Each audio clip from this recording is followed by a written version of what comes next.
जय श्री कृष्ण मित्रों, फिर एक बार बहुत बहुत हार्दिक स्वागत है आप सभी का। आज हम वार्षिक राशिफल 2023 के बारे में चर्चा करेंगे। वार्षिक राशिफल 2023 में वृश्चिक राशि की चर्चा करेंगे और ये वार्षिक राशिफल चंद्र राशि पर आधारित है, यानी मून साइन पर। जिनको अपनी राशि नहीं पता है वो लोग अपनी जन्म कुंडली में ये देख लें कि चंद्रमा उनकी किस राशि में है। जिस राशि में चंद्रमा है वही उनकी राशि है। जिनके पास जन्म कुंडली नहीं है वो अपने नाम के पहले अक्षर से अपनी नाम राशि जान सकते हैं और ये राशिफल अपनी नाम राशि से देख व सुन सकते हैं। मित्रों, वार्षिक राशिफल में हम मुख्यतः शनि, गुरु और राहु तीन ग्रहों के गोचर के आधार पर राशिफल की चर्चा करेंगे और सभी ग्रहों के गोचर के आधार पर हम मासिक राशिफल आपको प्रत्येक महीने देते हैं। अगर हमने यहाँ पर सभी ग्रहों के गोचर पर आधारित राशिफल की बात की तो प्रत्येक महीने के हिसाब से बहुत ही बड़ा वीडियो बनेगा। इसलिए यहाँ पर हम शनि, गुरु और राहु के गोचर के आधार पर आपको जीवन के प्रत्येक क्षेत्र में क्या परिणाम मिल सकते हैं 2023 में, इस पर चर्चा करेंगे। तो चलिए शुरू करते हैं। सबसे पहले शनि, गुरु, राहु और केतु का गोचर जान लेते हैं। तो गुरु का गोचर 22 अप्रैल से मेष राशि में रहेगा और पूरे वर्ष 22 अप्रैल से यहीं पर गुरु रहेंगे। इससे पहले वो मीन राशि में रहेंगे। और शनि देव का जो गोचर होगा वो 17 जनवरी से कुंभ राशि में रहेगा और फिर पूरे वर्ष वो यहीं पर रहेंगे। और उससे पहले जो उनका गोचर है वो मकर राशि में रहेगा। और राहु का गोचर 30 अक्टूबर से मीन राशि में हो जाएगा। इससे पहले मेष राशि में गोचर रहेगा। केतु 30 अक्टूबर से कन्या राशि में जाएंगे और इससे पहले तुला राशि में रहेंगे। तो चलिए शुरू करते हैं, बात कर लेते हैं वृश्चिक राशि वालों की। तो वृश्चिक राशि वालों के धन की बात करते हैं। धन की बात करें, गुरु का गोचर देख लेते हैं क्योंकि धन भाव के स्वामी गुरु हैं और जिनका गोचर 22 अप्रैल से पहले आपकी मीन राशि में ही रहेगा। तो यहाँ पर आपको धन के मामले में अच्छे परिणाम देखने को मिलेंगे। गुरु का गोचर पंचम भाव में अच्छे परिणाम देगा और 22 अप्रैल से उनका गोचर मेष राशि में हो जाएगा। 22 अप्रैल से पहले जो पंचम भाव में गोचर रहेगा वहाँ पर उनकी जो दृष्टियाँ रहेंगी वो पंचम दृष्टि नवम भाव पर रहेगी और सप्तम दृष्टि एकादश भाव पर रहेगी और नवम दृष्टि उनकी जो है प्रथम भाव पर रहेगी। 22 अप्रैल तक गुरु की दृष्टियाँ भी अच्छी हैं। तो यहाँ पर आपको धन के मामले में सफलता मिलेगी और धन के लिए आपको अच्छे परिणाम भी देखने को मिलेंगे। शिक्षा के मामले में अच्छे परिणाम देखने को मिलेंगे क्योंकि शिक्षा के क्षेत्र में भी पंचम भाव को ही देखते हैं। तो पंचम भाव में गुरु का गोचर 22 अप्रैल तक है। तो शिक्षा के मामले में भी आपको 22 अप्रैल तक बहुत अच्छे परिणाम देखने को मिलेंगे। आपके प्रेम संबंध अच्छे रहेंगे और जब गुरु का गोचर छठे भाव में हो जाएगा 22 अप्रैल से, उनकी जो दृष्टियाँ हो जाएंगी वो दसम भाव पर पंचम दृष्टि हो जाएगी और उनकी सप्तम दृष्टि जो होगी वो 12वें भाव पर हो जाएगी और नवम दृष्टि धन भाव पर हो जाएगी। तो यहाँ पर भी दृष्टियाँ अच्छी हैं, धन भाव पर दृष्टि भी रहेगी। तो 22 अप्रैल से 31 दिसंबर तक का समय भी अच्छा रहेगा। तो गुरु के गोचर के हिसाब से देखें तो आपको धन के मामले में पूरे वर्ष अच्छे परिणाम मिलते रहेंगे और आपको शिक्षा में पूरे वर्ष अच्छे परिणाम देखने को मिलेंगे। अगर आप कोई कंपटीशन एग्ज़ाम वगैरह दे रहे हैं और वो कंपटीशन एग्ज़ाम आपका 22 अप्रैल के बाद होता है तो वहाँ पर भी आपको अच्छे परिणाम देखने को मिलेंगे। लेकिन कंपटीशन एग्ज़ाम में ज़्यादा मेहनत आपको करनी होगी क्योंकि 22 अप्रैल से 30 अक्टूबर तक का जो समय होगा, 30 अक्टूबर को राहु राशि परिवर्तन करेंगे। इससे पहले राहु भी छठे भाव में रहेंगे। तो वहाँ पर आपका मन पढ़ाई में कम लग सकता है, गलतफहमियाँ देखने को मिल सकती हैं, शिक्षा के क्षेत्र में आपको बाधा देखने को मिल सकती है। तो यहाँ पर इन बातों का ध्यान रखकर आपको चलना होगा। तो 22 अप्रैल तक शिक्षा के क्षेत्र में, प्रेम संबंध के क्षेत्र में, धन के क्षेत्र में बहुत अच्छे परिणाम देखने को मिलेंगे।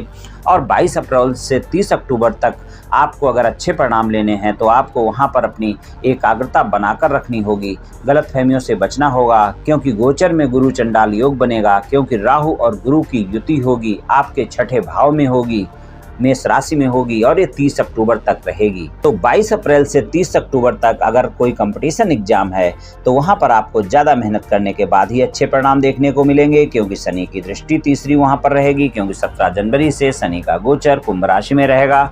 वृश्चिक राशि वाले के चौथे भाव में रहेगा, और चौथे भाव में रहेगा तो ढैया भी रहेगी शनि की वृश्चिक राशि वालों पर, और ये 17 जनवरी से लेकर पूरे वर्ष रहने वाली है 2023 में।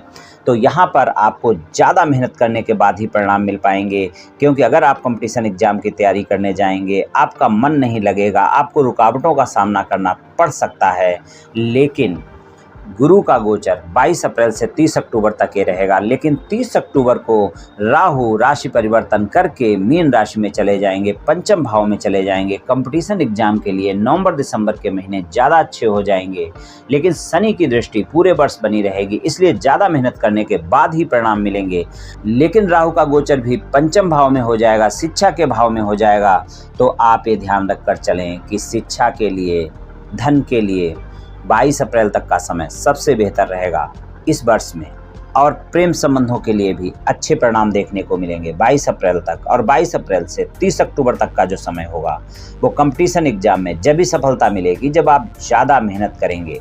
वहाँ पर कोई आप लेन देन करना चाहते हैं, यानी कि किसी को उधार देना चाहते हैं या लेना चाहते हैं, तो उसको आप जाँच परख कर ही उस कार्य को करें, इस बात को ध्यान रखें।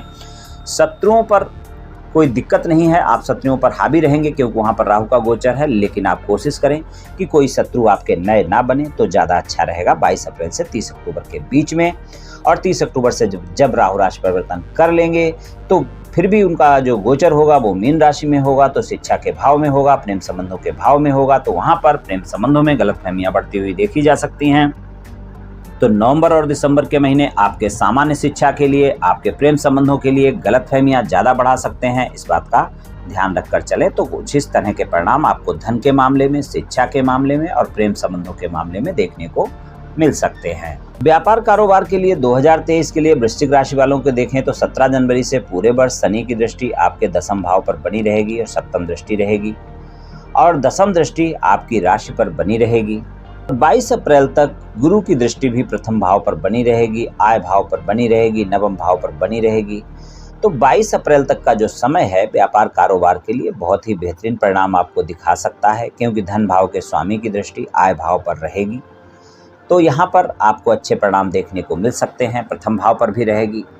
और आपके तीसरे और चौथे भाव के जो स्वामी हैं वो कुंभ राशि में अपनी ही स्वराशि के होकर 17 जनवरी से पूरे वर्ष दसम भाव पर दृष्टि रखेंगे। तो नौकरी पेशा लोगों के लिए काफ़ी अच्छा साल जाने वाला है, कोई दिक्कत वाली बात नहीं है। अगर आप अपने बॉस के साथ संबंध अच्छे रखते हैं तो वहाँ पर आपको अच्छे परिणाम देखने को मिल सकते हैं। लेकिन ढैया भी चल रही है, अगर शनि की अशुभ स्थिति आपकी जन्म कुंडली में है तो वहाँ पर थोड़ा सा ये ध्यान रखकर चलना होगा कि आप थोड़ा सा अपने जो बॉस हैं उनसे वाद विवाद से बचें, सहयोगियों के साथ संबंध अच्छे बनाकर रखें, परिवार में व्यर्थ के कलह से बचें, क्योंकि पारिवारिक जीवन के लिए भी शनि का जो गोचर है वो चौथे भाव में है। तो माता के साथ संबंध आप अच्छे रखें, परिवार के सदस्यों के साथ तालमेल बनाकर रखें, ये भी आपको ध्यान रखकर वहाँ पर चलने की ज़रूरत होगी।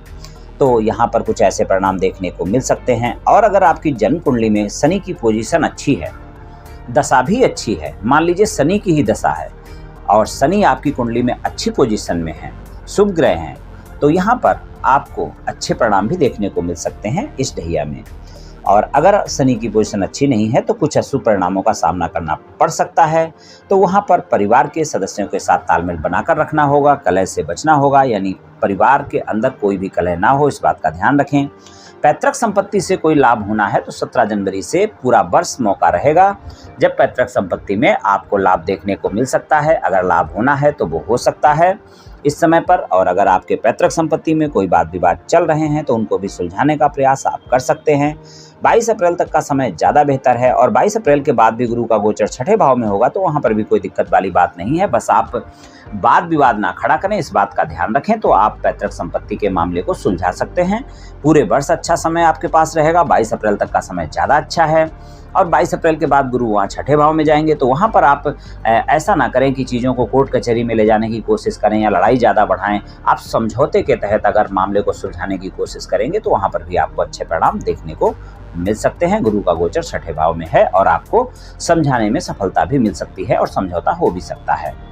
तो इस तरह के परिणाम मिल सकते हैं पारिवारिक जीवन में। और नौकरी के लिए तो अच्छे परिणाम मिलेंगे ही आपको, क्योंकि जो आपके चौथे भाव के स्वामी हैं उनकी दृष्टि बराबर बनी रहेगी दसम भाव पर, और 17 जनवरी से पूरे वर्ष बनी रहेगी, तो वहाँ पर आपको अच्छे परिणाम देखने को मिलेंगे। और अगर जन्म कुंडली में शनि की स्थिति अच्छी है तो आपको कोई पदोन्नति या वेतन वृद्धि वगैरह भी देखने को मिल सकती है। व्यापार कारोबार की बात करें तो 22 अप्रैल तक का समय तो आपके लिए बेहतर है ही है, कोई दिक्कत वाली बात ही नहीं। धन भाव के स्वामी का गोचर है, पंचम भाव में आय भाव पर दृष्टि है, और उसके बाद भी छठे भाव पर गोचर जब होगा उनका तो दसम भाव पर दृष्टि हो जाएगी गुरु, धन भाव पर भी दृष्टि हो जाएगी, तो वहां पर भी आपको सफलता अच्छी देखने को मिलेगी। तो वृश्चिक राशि वालों के लिए व्यापार कारोबार और नौकरी के लिए पूरा वर्ष अच्छा रहेगा।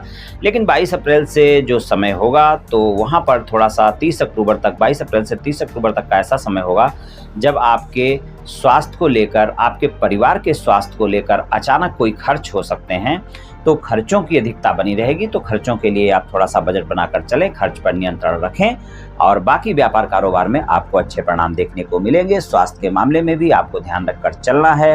खासकर 30 अक्टूबर तक राहु का गोचर छठे भाव में है, हालांकि कोई बहुत बड़ी स्वास्थ्य समस्या नहीं दिख रही है, फिर भी स्वास्थ्य के मामले में कोताही बिल्कुल नहीं बरतनी है। अगर कोई समस्या होती है डॉक्टर से परामर्श लेना है, स्वस्थ दिनचर्या अपनानी है, योग प्राणायाम करना है, तनाव से बचना है, और कोई गंभीर स्वास्थ्य समस्या चल रही है तो अपनी दवाइयाँ नियमित तौर पे लेनी है, डॉक्टर से नियमित तौर पे मिलते रहना है। जब भी आप मुलाकात करने के लिए डॉक्टर कहते हैं आप मुलाकात करते रहें। अपने स्वास्थ्य का ध्यान रखकर आप अवश्य ही चलें, और अगर पेट से संबंधित कोई स्वास्थ्य समस्या है तो पूरे वर्ष आपको उसके बारे में ध्यान रखकर चलना होगा। हालांकि जो राहु का गोचर है वो 30 अक्टूबर से, यानी अंतिम 2 महीने जो वर्ष के होंगे वहाँ पर पंचम भाव में हो जाएगा, तो वहाँ पर स्वास्थ्य के मामले में आपको ज़्यादा दिक्कतें नहीं रहेंगी, स्वास्थ्य के मामले में और अच्छे परिणाम देखने को मिलेंगे।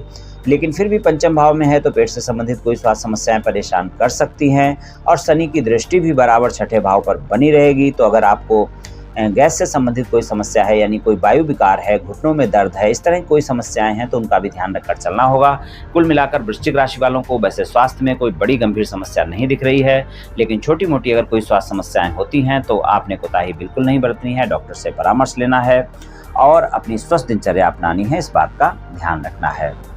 वैवाहिक संबंधों में भी अगर देखें 2023 में वृश्चिक राशि वालों के 22 अप्रैल तक का समय वैवाहिक संबंधों में ज़्यादा अच्छा समय दिख रहा है, वहाँ पर आपको ज़्यादा अच्छे परिणाम देखने को मिलेंगे। और 22 अप्रैल से 30 अक्टूबर तक का जो समय है वहाँ पर आपको परिणामों में थोड़ा सा अपने साथी के साथ वाद विवाद से बचना है, जीवन साथी के स्वास्थ्य का ध्यान रखना है, इस बात का आप विशेष ध्यान रखकर चलें।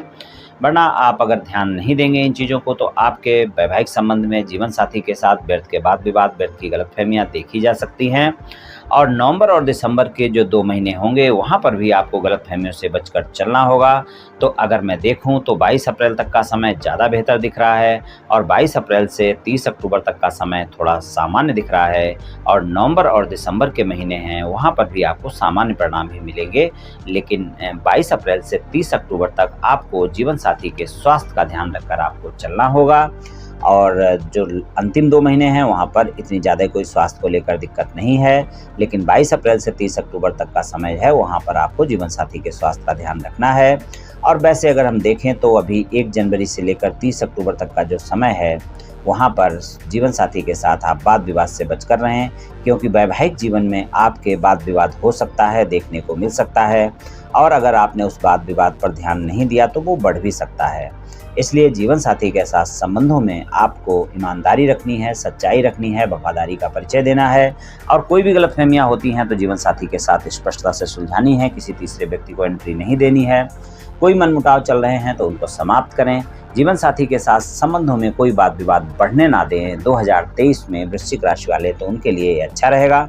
वैसे सभी वृश्चिक राशि वालों के साथ वैवाहिक संबंध में कोई दिक्कतें आएंगी ऐसा बिल्कुल भी नहीं होगा, लेकिन कुछ लोगों के साथ जिनकी स्थिति अच्छी नहीं है, जिनकी स्थिति कुंडली में इन शनि, गुरु और राहु की अच्छी नहीं है, तो वहाँ पर आपको परिणाम वैवाहिक संबंधों में अच्छे देखने को नहीं मिलेंगे। और अगर आपकी जन्म कुंडली में शनि की स्थिति अच्छी है, गुरु की स्थिति अच्छी है, राहु की स्थिति अच्छी है, तो वहाँ पर आपको अच्छे परिणाम देखने को मिलेंगे। तो सबके साथ ये नहीं होगा, लेकिन कुछ वृश्चिक राशि वालों के वैवाहिक संबंधों में कुछ न कुछ वाद विवाद 2023 में देखने को मिल सकते हैं।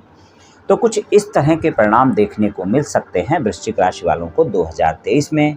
चलिए उपाय की बात करते हैं। तो उपाय की बात करें तो आप मंगलवार वाले दिन हनुमान मंदिर जाएं या घर पर ही सुंदरकांड का पाठ करें, तो ये आपके लिए बहुत लाभदायक होगा।